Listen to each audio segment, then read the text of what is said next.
Assalamualaikum warahmatullahi wabarakatuh.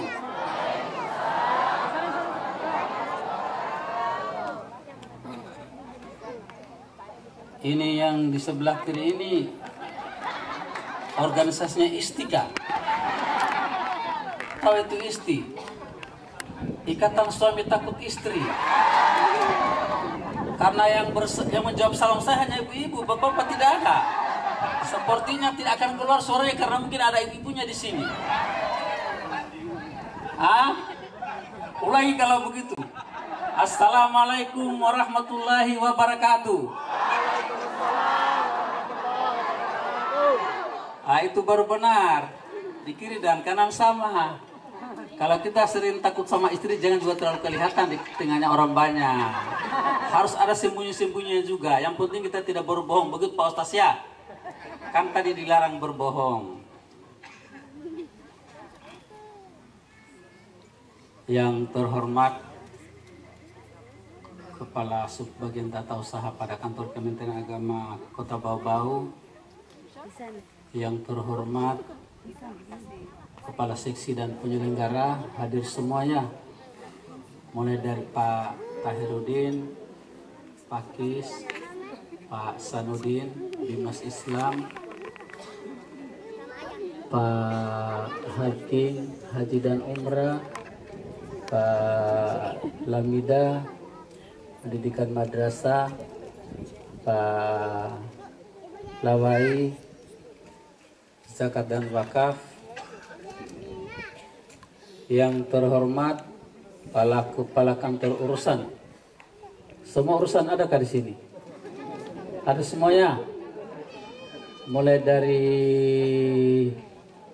ada Pak Jamal, 1, Pak Syukur, 2, Pak Jamhuri, 3, Pak Afifuddin, Pak Hamdani, 5, Pak Musim, 6, Pak Umar Dani ada? Lengkap kalau begitu ya. Alhamdulillah. Ya. Bungi, mana Bungi? Oh, Pak Irfan. Iya, Pak Irfan. Lengkap semua. Kemudian Kepala Madrasah, Min 1, Bau-Bau ada. Min 2, Bau-Bau ada. MTSN 1, Bau-Bau ada. Man 1, Bau-Bau ada. Madrasah swasta ada. Coba angkat tangan. Tidak ada yang angkat tangan madrasah swasta. Jangan sampai tidak ada. 1, 2. RA ada semua. Kalau yang banyak tidak usah saya sebutkan satu persatu ya. Ketua Dharma Wanita ada juga. Maksudnya ada orang Dharma Wanita kan banyak, ada ketua Dharma Wanita di madrasah, di KUA, di kantor ada semuanya. Ada semuanya. Ya karena memang. Tapi ini kenapa ini lebih banyak ibu-ibu daripada bapak-bapak? Mestinya jumlahnya kan sama, 1 istri 1 suami. Ini ramai sekali ibu-ibu. Adakah ini yang istrinya lebih dari 1 bapak-bapak ini? Ada.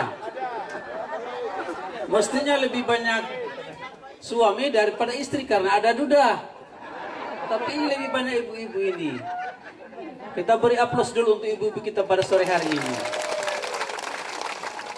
Saya tidak usah sebutkan satu persatu. Insya Allah kita hari ini suasana santai saja ya. Memang acaranya ini sengaja kita format internal. Artinya apa yang kita sampaikan memang akan mengena kita semua. Tidak ada orang lain. Yang kita undang hanya suami atau istri. Kita tidak mengundang pejabat yang lain.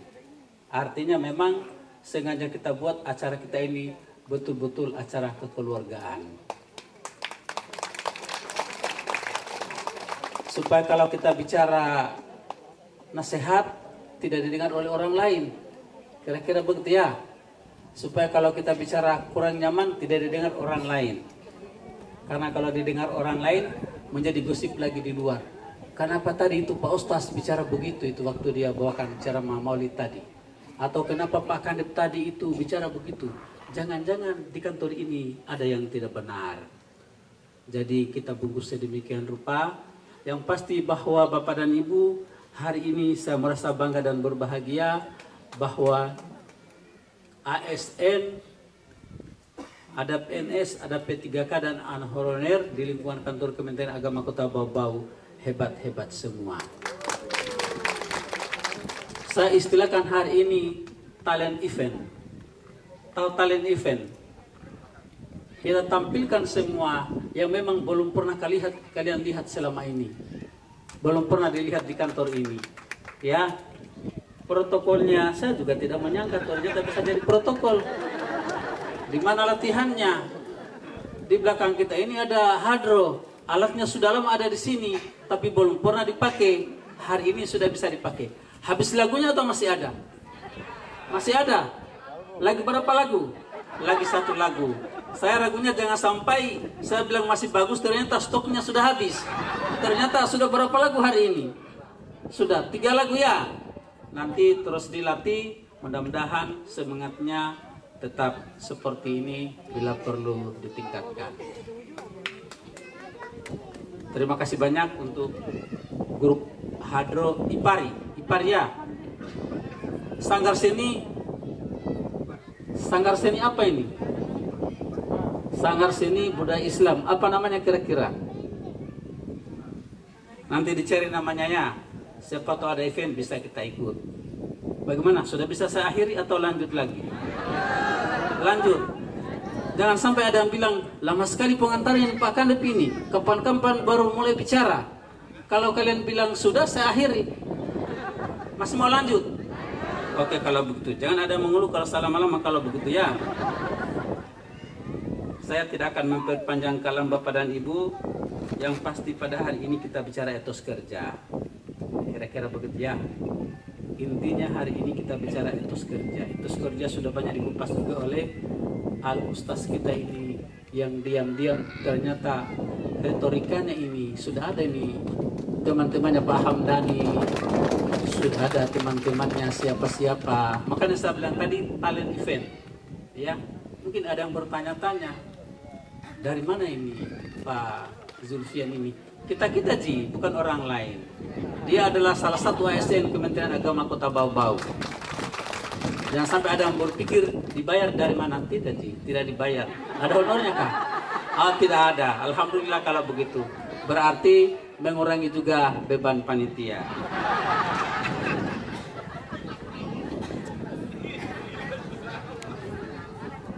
Bapak dan Ibu, kalau kita bicara etos kerja kan berarti setiap pekerjaan kita itu berkaitan dengan tujuan hidup. Itu namanya etos kerja. Sambungannya apa ini etos kerja di sini? Meraih ridho Allah Subhanahu wa taala. Itu namanya etos kerja.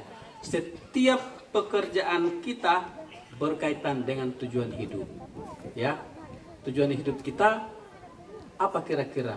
Kebahagiaan di dunia dan keselamatan di akhirat. Kan itu saja. Kalau kita bekerja dengan etos kerja yang baik, tadi sudah dibilang oleh Pak Zulfian, ibu-ibu sekarang gaji suami kita sudah besar loh. Ya, bukan sedikit. Ada gaji pokok, ada namanya tunjangan kinerja. Atau bapak-bapak sudah besar suaminya, sudah besar gajinya istrinya kita. Karena ada tukin, ada gaji pokoknya juga. Tukin itu bukan sedikit. Dan gaji ini Bapak dan Ibu tidak dimiliki semua orang yang ASN di Republik ini. Hanya sekian instansi. Dari sekian puluh instansi, hanya kurang lebih 11 instansi yang mendapatkan gaji sebesar ini. Dan salah satunya adalah Kementerian Agama. Maka menjadi tugas kita pada sore hari ini atau pada saat ini, bagaimana kita bisa mensupport keluarga kita untuk betul-betul mencintai tanggung jawabnya, mencintai tugasnya. Jangan masih jam kantor, sudah bunyi HP. Assalamualaikum Bu. Pak, apa kita kerja di kantor? Saya ini masih disuruh oleh Pak KUA, ada orang yang mau menikah. Langsung dia bilang, yang mau menikah itu gadis atau janda? Sudah mulai curiga dia, kira-kira begitu ya. Kalau tidak video call dulu, jangan sampai. Nih, berikan kepercayaan kepada suami untuk mencari nafkah. Atau, Pak, saya ini kalau bisa sebentar siang kita tidak bisa makan lagi ini kalau Bapak tidak singgah di pasar beli ikan. Jangan, tidak boleh begitu. Karena suami kita pergi mencari nafkah itu ada waktunya. Bahkan istri itu sedapat mungkin kalau suami kita cepat pulang dipertanyakan dan diingatkan, Pak, jam kantor kan dari jam sekian sampai jam sekian. Kenapa Pak sudah pulang? Begitu ya. Karena sebaik-baik peran istri itu adalah penasehat bagi suami. Betul? Betulin Pak Ustaz? Diingat, sebaik-baik peran istri itu adalah menjadi penasehat bagi suami. Contohnya, kalau dibawakan gaji besar sekali, bertanya dulu, Pak, tidak biasanya ini, biasanya hanya 100.000, kenapa menjadi 150.000 ini? Daripada ini, dari mana 50.000-nya? Tanyakan itu, karena dia penasehat bagi suami. Jangan dibawakan 150.000, kenapa ini kurang Pak? Hanya 150.000. Nah kebutuhan kita pada hari ini, kita butuh 300.000. Kalau bisa Pak, tolong Bapak usahakan pada hari ini, bagaimana supaya bisa cukup 300.000, karena saya butuh sejumlah itu. Adakah istri yang begitu? Yang benar saja. Ada. Ini sudah mengaku ada ini. Banyaknya yang mengaku. Karena tugas kita ini adalah diingat itu istri-istri, ya, dipertanyakan. Tapi kalau dia bilang lebih, juga tidak ada masalah. Kan memang kita selalu berdoa, ya Allah tambahkan rezeki saya. Tapi kalau PNS ini berdoa kapanpun, dari pagi sampai siang malam, secara naluriah, tidak akan mungkin langsung bertambah rezeki kita kalau dari segi uang. Kan gaji kita jelas. Kecuali ada tambahan 8% dari Jokowi baru naik lagi. Kecuali ada tambahan tukin dari 70% ke 80% baru naik lagi. Maka kalau kita berdoa setiap waktu ditambahkan rezeki kita, jangan tunggu pulang kantor supaya langsung bertambah gajinya pegawai suami kita, tidak berproses dia. Tunggu dulu 80%-nya, tunggu dulu kenaikan tukinnya, baru akan bertambah rezekinya. Jangan buru-buru, pelan-pelan. Nah, Bapak dan Ibu, saya ingin mengingatkan kita semua bahwa memang ber-ASN ini punya dinamika, ya, yang harus dipahami oleh kita semua. Karena apa? Karena memang kita memiliki tanggung jawab melakukan pelayanan. Sudah disebutkan oleh Pak Ustaz tadi. Kalau saya ulangi lagi nanti kamu orang bilang saya fotokopi ceramahnya Pak Ustaz. Tapi paling tidak saya bisa iriskan kembali, ya, melakukan pelayanan. Dan yang dilayani itu banyak orang. Dengan melayani orang itulah maka kita mendapatkan penghasilan. Jadi kalau kita sebagai ASN hanya biasa-biasa saja, tidak akan melakukan perubahan-perubahan, memang orang akan kecewa dengan kita. Memang orang akan kecewa dengan kita.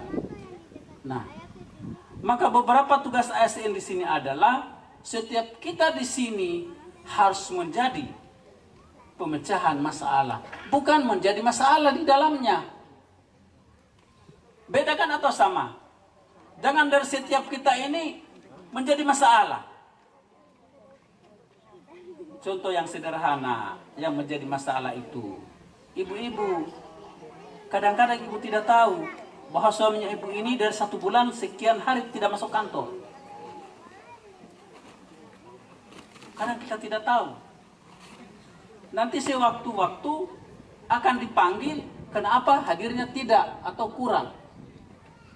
Ibu-ibu sekalian, hampir semua suami kita ini kalau di kantor, jam 12 sampai dengan jam 2 tidak ada di kantor.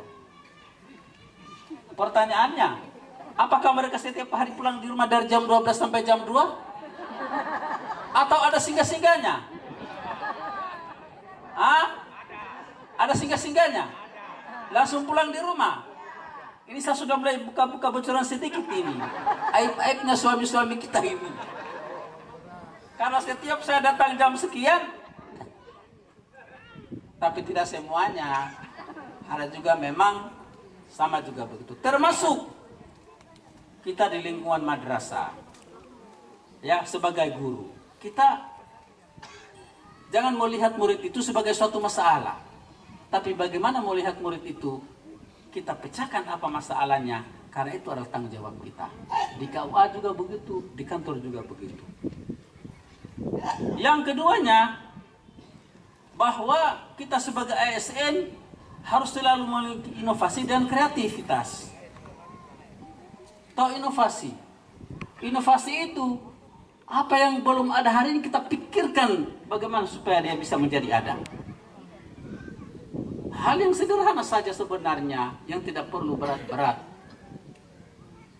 Kalau saya sering merasakan bahwa kadang-kadang kita tidak terlalu pesimis menghadapi hidup, kita optimis saja.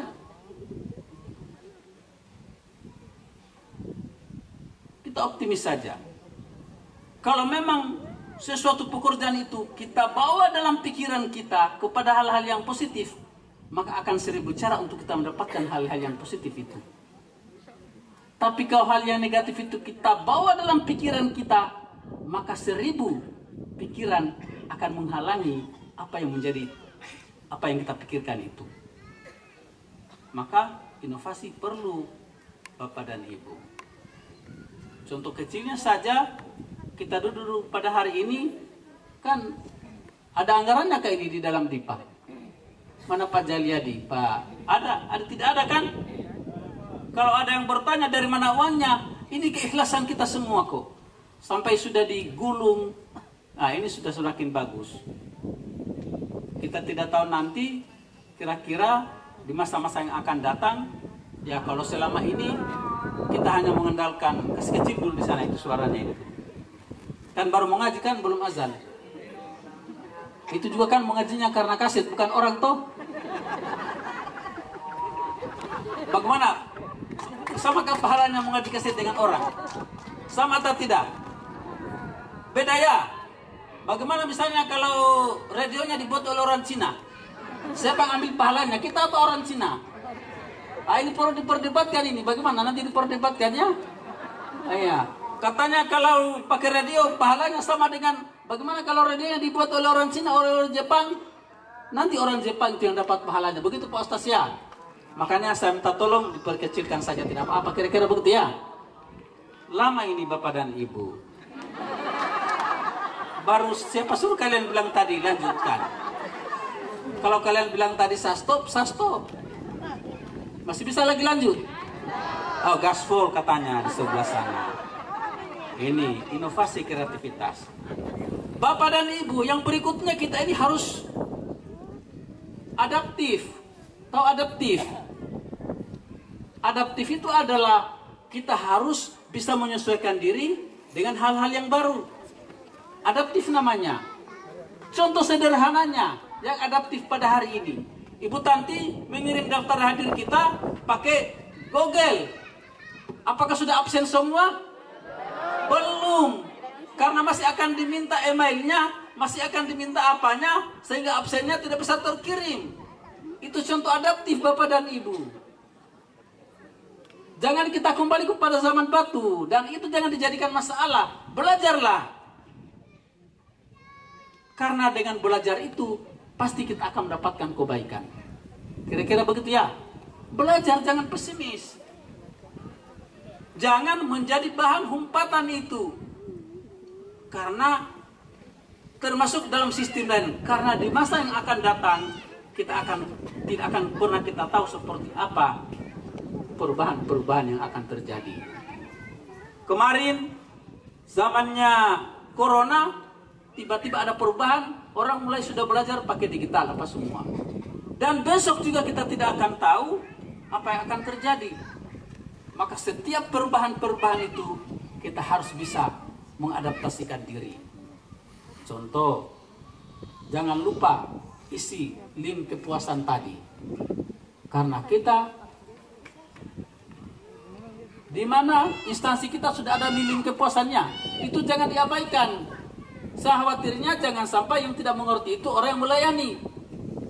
Maka nanti akan sekali waktu kita nanti akan berkolaborasi dengan teman-teman secara diam-diam, kami akan suruh orang untuk pura-pura minta untuk mendapatkan pelayanan di sana sebagai supervisor kami. Kan kita lihat betulkah di tempat itu sudah melaksanakan survei kepuasan. Jadi bukan kami yang akan turun. Kalau kami yang akan turun kan baru bunyi mobil kalian sudah lari kiri kanan. Tapi kalau orang lain mungkin itu nanti akan menjadi rahasia kita. Yang berikutnya adalah saya ambil yang penting-pentingnya saja ya. Yang berikutnya yang penting adalah melakukan kolaborasi. Ingat, kolaborasi ini adalah penting. Apa itu kolaborasi?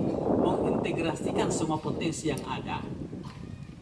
Ya, satpam apa potensinya, keliling servis apa potensinya, haji apa potensinya, madrasah apa potensinya, KUA apa potensinya, penyuluh apa potensinya, guru-guru apa potensinya. Semua kita kolaborasikan ini menjadi satu kekuatan supaya Kementerian Agama ini menjadi kementerian yang kita banggakan.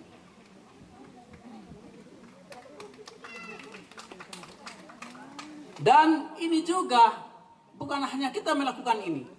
Nabi besar Muhammad SAW saja sebagai manusia agung yang kalau boleh dibilang tidak memerlukan orang lain untuk mencapai cita-citanya, dia tetap membutuhkan orang. Kalau dia mau, tinggal dia berdoa saja, apa maunya pasti Allah kabulkan. Kira-kira begitu ya? Kalau dia mau. Tapi kan tidak seperti itu. Nabi Muhammad itu dia tahu dirinya bahwa umat saya ini bukan hanya pada zamannya saya, nanti akan ada umat saya di masa-masa yang akan datang. Itu Nabi Muhammad itu mengerti akan perubahan, mengerti akan masa depan. Maka Al-Quran dan hadis yang dibawa oleh Nabi Muhammad itu adalah kitab literasi yang tidak ada kadaluarsanya. Ada kadaluarsanya atau tidak? Tidak ada ya. Sama juga di kantor ini akan begitu. Saya tidak bisa bekerja tanpa kalian semua. Nabi Muhammad juga begitu. Mengkolaborasikan dirinya dengan orang-orang dekatnya. Contoh misalnya, ada sahabat Abu Bakar Siddiq. Abu Bakar Siddiq itu, kalau dia bilang Muhammad begini, Abu Bakar Siddiq langsung dia benarkan. Kira-kira begitu ya. Apapun yang dikatakan oleh Nabi Muhammad, Abu Bakar Siddiq dia yakinkan betul bahwa apa yang dikatakan Nabi Muhammad itu. Karena dia adalah manusia jujur. Maka di sini juga, sekuat apapun saya, kalau teman-teman tidak jujur, saya tidak akan kuat. Maka di kantor ini, saya butuh Abu Bakar Siddiq zaman sekarang.